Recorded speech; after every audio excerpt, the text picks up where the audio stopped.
Hello guys, welcome back to Audible Odyssey. So let's step into a world of immersive storytelling where gripping tales of mystery, horror and adventure come to life. Each narration is crafted to pull you into the heart of the story, creating an unforgettable audio experience. From spine-tingling horrors to timeless classics, Audible Odyssey Adventures is your gateway to thrilling journeys beyond imagination. Subscribe now, and let the stories take you to places you've never dreamed of. Audible Odyssey Presents.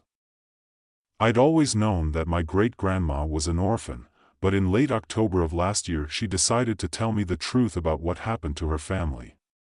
We were visiting for her birthday. It was a family tradition, a road trip we knew in the back of our minds we'd take only a few more times. She was turning 98, so that was just the cold hard truth of the matter. In my childhood, the journey to central Scotland had been a fun and light-hearted affair, but now my brother and parents could only maintain strained politeness as we met up and hit the road together. Each of us knew that this trip might be our last for several hours. We drove through vast open farm fields that stretched from horizon to horizon. My great-grandma's house was down a narrow dirt road off a gravel track to lame as a city boy. It was more or less the most remote possible dwelling. I could imagine she was born there, had lived her entire life there and would soon be well. As we parked in an open muddy rectangle and stepped out to stretch our legs. The constancy of the place surrounded me every single year of my life. This house and its land had been exactly the same. The sky was open blue, the earth was a sea of waving gold, and the wind was a smooth river of cool warmth. There was never anything to mar those three pillars of sensory experience except the house, the barn, a defunct old tractor, and the bell. The bell was a simple thing raised high on an old metal crook. It sat out in the fields about a quarter of a mile from the house, serving as a measure of the wind if a storm was coming. The bell was supposed to ring, a necessary precaution. The only problem was the bell, and its crook had rusted over long ago. Every time I got out of the family van from age 5 to age 26, I glanced in that direction and felt a sense of unease as my gaze fell upon that decayed artifact. This time at age 27 I looked over and saw that the bell had been scraped and polished clean of rust. It glinted in the sunlight, practically daring me to look at it. I followed my family inside, while struggling with a feeling of dread that I couldn't articulate who had cleaned the bell and why. I tried to stop thinking about it as we gathered in the kitchen and said our music hells. My great-grandma was making tea and shed off our attempts to help. She was a frail woman for whom movement was difficult, but she'd never let that stop her. The Wi-Fi password is on a note in the living room, she told us with unquestionable authority. Go stare at your phones and the tea will be ready in a moment. My brother and I did as we were told, but my parents turned on the TV instead of looking at their phones. For a few minutes we stayed in our separate world, not only returning to the present when my great-grandma brought in the tea and we had a nice time that night. When everyone else was long asleep, I happened to open my eyes and see a glow under the door of the guest room that I shared with my brother. My parents were in a different room and wouldn't see the same light, so it was up to me to investigate quietly so as not to wake him. I crept out and down, finding my great-grandma still awake. She sat in her big jade leather chair, her gaze on the television. She asked me without looking, "You don't care about this stuff, do you? Like ads?" She pointed her thin little arm at the nearby couch sitting I was sat. "I'm going to tell you a family secret," she said softly, finally looking in my direction. "It's for you and possibly for your brother, but not for your parents. Do you understand?" I didn't fully, but I nodded. "You know, I was an orphan for a time, born in this house, lived with my family, but then raised by an uncle. After it happened," she didn't wait for my nod. "I was 10 years old. That night. It was my birthday. My mother got me a small cake about the size of your fist. I looked forward to that cake every year since we didn't exactly have sweets going around back then. It was 11 cents, so rather expensive, but my mother got one for every one of us on our birthdays, no matter what she had to scrimp or save all year long. I saw Mary get her cake in January, Arthur get his cake in March, Elena in June, Clarence in July, then Ruth a week after Clarence, then it was months and months. Until the odd one out on October 29. I was so excited about that cake as the days rolled closer, as the morning dawned, as the hours inched by. I hopped around the house like a bunny rabbit, but I wasn't allowed to eat it until well after supper. I stared at the clock, so I know, yes, that one on the mantel there, the brass and copper one. Same one, but I stared at the clock, so I know night fell at 6:41. That was the moment that bright orange stopped glinting off that clock and my mother rose to light a lamp I looked up at. Now she smiled and shook her head. My brothers and sisters complained in a chorus in support of me, but she just shook her head at them. Too soon, and she'll ruin her supper. Father came in from the fields. Not long after that, dirty and tired as all get out, he ate in silence while we chattered endlessly about what cake it would be under the frosting. Who knew, it might be raspberry, vanilla, or even chocolate. We grew silent as Father neared the cleaning of his plate, an event which would mark the end of supper.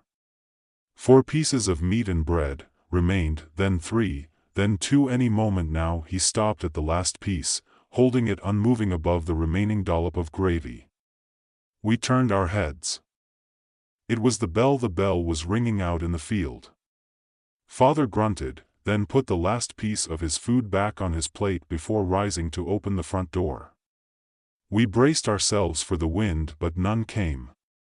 He spat on his finger and held it up to the night air, then shook his head. He moved back into our lamplight and sat as Arthur asked if it was going to storm. My mother shook her head, smiled at us and told us not to worry. No wind meant no storm, but that bell kept ringing. My father dipped his last piece of food in the gravy and prepared to eat it despite the constantly ringing bell, but then sighed and put it back down. He motioned to Clarence. Clarence was the oldest. So he, music, understood. He was nearly a man himself and tying the bell would be no problem. He grabbed a candle, protected the flame with his hand and headed out the open front door. My brothers and sisters and I rushed up to the window. Open it. We found nothing but absolutely still, chilly air. We watched his little spot of light move out around the house and into the field in the direction of the bell. The clanging metallic sound stopped finally and the candle's little flame hovered next to it for a solid minute. Why is he taking so long to tie it? Ruth asked. Elena suggested maybe he's having trouble making a knot. Knots are tough.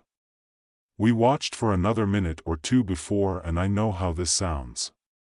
The little flame in the distance began to rise slowly, smoothly, straight up. We followed it with our eyes, exclaiming the entire time as it moved out of sight beyond the roof overhang. The bell began ringing again. His knots must have come loose. Arthur said our parents would come to look at our insistence, but there was nothing to see. Then Father motioned to Arthur, happy to help out. Arthur grabbed a full lamp rather than a candle. He hurried out the front door, around the house and into the fields.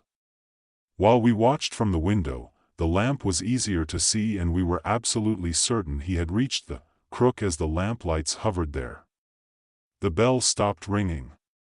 At that point, we had no reason to think anything was a mistake. Maybe the wind had just blown a wisp of burning candle string up into the sky and Clarence had gotten lost in the dark. He'd see the lamplight find Arthur and they would both come back. The rising little flame we'd seen had just been a fluke. The only problem was staring out into the autumn night. We still felt no wind at all. We stared at that unmoving light for a strangely long period of. What was he doing out there? Was he calling for his brother? Why couldn't we hear him? If so, our parents looked away for a moment and in that instant the lamp went out. We children were bleeding, but by the time they glanced back there was nothing to see. There was only darkness. The bell began ringing again. My father began grumbling, but there were no more sons to send outside. He narrowed his eyes with thought, then handed Ruth, the oldest girl among us, our main lamp. Our mother laughed. Ruth, be a dear and go find your silly brothers. Ruth was a little hesitant, but she accepted the lamp, leaving us in darkness without it. She headed out around the house and into the fields. This lamp was brighter and we could actually see her carrying her hand and her white pajamas in a small lit. On the way there she regularly called out, "Clarence, Arthur. You two got lost about halfway to where the other two lights had stopped." Her calls went instantly silent mid-sentence. Clarence AR. It wasn't that she'd given up yelling. The sound reaching us had simply stopped, completely. We could still see her carrying the lamp, still see her hand and pajamas, still see her turning this way, and then she even raised the house lamp near her face and we saw her shouting into the darkness. We just didn't hear anything, nothing except that constantly clanging bell growing faster in pace and louder in urgency. Mary, Elena, and I looked up at our parents with fearful gazes. My father shook his head. Speaking for the first time that night, "So there's wind out there. After all, the air is like a river inside and the ocean was moving fast out there, carrying her voice away, but we could feel it here." My mother seemed worried, but she nodded and accepted that we saw her accepting it, so we gulped and believed it too. We all glued our eyes to that open window. Ruth reached the bell and in that stronger light it entered our view unmoving at the exact same time we heard it stop ringing. Ruth looked this way and that, clearly concerned. She seemed to silently yell a time or two before moving closer to the motionless bell. A half-tied rope hung from the crook, an indication that someone had attempted to tie it, but we couldn't see Clarence or Arthur anywhere near her. She put the lamp down on the ground to free her hands to tie the rope the rest of the way. But that mostly hid the light among the low, long, recently harvested stalks. We waited, breaths held, the air held in my lungs started to burn. At long last, we were forced to breathe again. Ruth's light continued to sit there, barely visible between the broken plants. "What's taking so long?" Mary asked. Elena said, "I hope she's all right. Father told us she's fine. Damn kids are just playing a game with us." Our mother nodded in agreement. "Elena, go fetch your sister, will you? No way, it's scary out there, it's just a game." "You're not playing a game with us too, are you?" "No." Elena gulped, then went to get her sister and brothers, told them to come back in. It was pitch black out there and almost the same inside with us save for one lone candle trembling. Elena took our last candle and crept out into the night, scooting along the side of the house to stay as close to us as. Actually, she is called Ruth Arthur Clarence. This isn't funny anymore. Now it was us who sat in the dark as Elena began to move further away with the last of our light. We tensed. Father read the open front door and Mother softly moved to close it and latch it. I wondered what they meant by that move because how were the others supposed to get back in, but I suppose they'd unlatch it if anyone came back and knocked. Mother moved away from us in search of more candles. Through it all the bells kept ringing out in the dark. Increasingly scared, I held Mary's hand tightly and yelled out the window, "Be careful, Ellie." She must have happened to cross that invisible silent threshold of that moment because she turned around in surprise and stepped closer. I heard your voice go quiet, but there's no wind. Papa's wrong. She stepped away again. See, when I passed this point, she held up the candle to show us her mouth was still moving, but we heard nothing. Come to think of it, her hair wasn't moving and we hadn't seen Ruth's pajamas billowing in any wind. I asked Father, "What's doing that? What's making it quiet out there?" "It's just a game," Father insisted. "They're all lying. She's just pretending to make noise so it looks like she's being silenced." Elena reached the bell. Father's grip on my shoulder squeezed to nearly painful. She reached down for the lamp that Ruth had left, lifting it with one hand and holding the candle with the other. She approached the clanging bell. "See," Mary whispered to Father, "the candle's not going out even though she's not protecting the flame. There's no wind out there, but the bell is ringing," he said gruffly, "so there is wind." Elena kept looking left and right as if she'd heard something. Slowly she reached the bell, which was hanging unmoving from the crook, but we could still hear it ringing next to me. Mary began to cry. "It's a game," Father said angrily. "It's just a game they're playing." Elena threw the lamp at something in the darkness.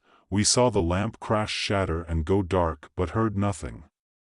She raced towards us, candle in hand, but the flame went out because of her haste. We waited to hear her approaching or screaming, but nothing followed. The bell continued to clang. We waited in terrified silence. My mother returned with a candle for each of us and we sat vigil at the window. Nothing and no one moved for hours. The bell clanged without wind. The night remained pitch black. The bell clanged and clanged, driving deeper into our ears with each passing minute. Near midnight we broke. Father was beyond agitated. Mary went to find her brothers and sisters. "No," she cried, "I'm not going out there." My mother glared at her. "You have to this game to stop," urged on by both of them. Mary burst into tears and climbed out of the window holding her small candle. She inched out into the fields. Her sobs went quiet as she passed that same point out in the darkness. Her flame reached the bell and the ringing stopped, her flame snuffed out. We held our breaths. The bell began ringing again. Father clenched his fists and I turned and saw he was looking at me. I suddenly realized I was the only one. Child left the house and I felt horribly alone. Everything in me shrieked against the thought of going out into that cursed night. No, my mother wavered in place, no longer adamantly in line with my father. She began to cry too. "What are you doing?" he demanded. "It's just a game, there's nothing to be scared of." She screamed and demanded, "Why do you keep saying that? Why have I been helping you to do this?" He grabbed her and shouted in her face, "Because we haven't been sending our children to their deaths. That's not what's happening." She pushed his hands away and ran for the window.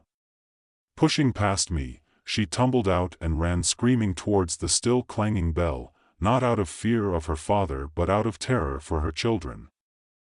"Arthur, Clarence, Ruth, Elena, Mary, for God's sake, where are you?" he growled and leased out, after her yelling, "We didn't kill them, everything is fine." They both continued shouting until they passed that point in the dark and all went silent except for the bell. Twice more it stopped ringing and twice more it began. Again, in panic and terror beyond reason, I closed and latched the window and pushed all of the furniture against every entry to the house. I curled in a cupboard holding the last candle up to my face as it slowly melted its way down towards my fingers. I was alone somehow. I was alone. We'd all seen the danger and stared right at it as it happened, but one by one they'd all gone out there anyway. I'd been surrounded by a full band of siblings my entire life and now I was completely and utterly alone in a house in the middle of nowhere by the length of my candle.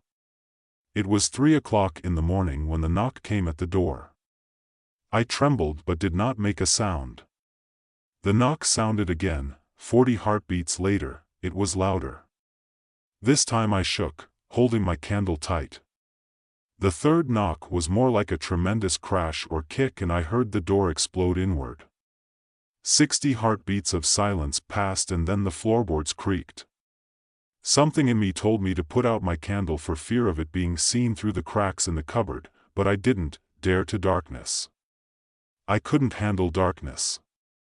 I would scream if I did, so I kept it up. Slow, quiet steps moved through the house. Whoever it was seemed to be pausing and listening at times. At times, they would rush forward to a random spot in a sudden frenzy and then stop abruptly. 400 heartbeats after that, the bell began ringing again, but this time it rang from inside the house. It rang from the kitchen, it rang from near the bed, it rang outside my cupboard, clang 10 feet away, clang 5 feet away, clang right up against the cupboard door, and then it opened. I sat expectantly, mouth open and eyes wide as I waited for my great-grandmother to continue. After a bit, I realized that was it. "But what did you see?" She shook her head. "That's not the point. I'm here, so obviously I survived, and a young man like you doesn't need to know what horrors walk this world outside the paved cities of man." Gulping, I asked, "You're not just pulling my leg, this really happened?" "Yes." Her gaze went distant by television lights, "But here's what I want to tell you." "And what you tell your brother?" "That thing that opened that cupboard door and stared at me from the dark, The thing that hoped to wait out my candle before the coming of dawn had a bell tied to one of its teeth with a blood-soaked rag such that it would clang when its mouth was opened for hunting. Somehow someway some heroic poor soul managed to tie a warning bell to that thing before they died. We heard that warning bell all night long, and yet my entire family walked out there one by one. We didn't listen because we didn't want to listen. My father knew what he was doing halfway through, but he didn't want to accept what he'd already done, so he did even worse to continue living the lie. I narrowed my eyes. What are you saying? She grabbed my hand briefly. Fear will tell you to put your candle out, but to your head will tell you to keep it lit. Don't give in to fear. Here, you keep it lit, you'll get through this. Turning my head, I became aware of a sound in the distance. Is that the bell? I was so caught up I didn't notice. How long has that been ringing? She just clenched her fist and turned back to the television. For more terrifying creepypasta horror stories, check out the playlist or the video on screen. So guys, the video has ended now. If you like our stories and want to see more videos like this, please subscribe to Audible Odyssey channel and do all these things: like, comment, share, and subscribe. Enjoy horror and adventure stories like this. So just subscribe to Audible Odyssey. Bye bye.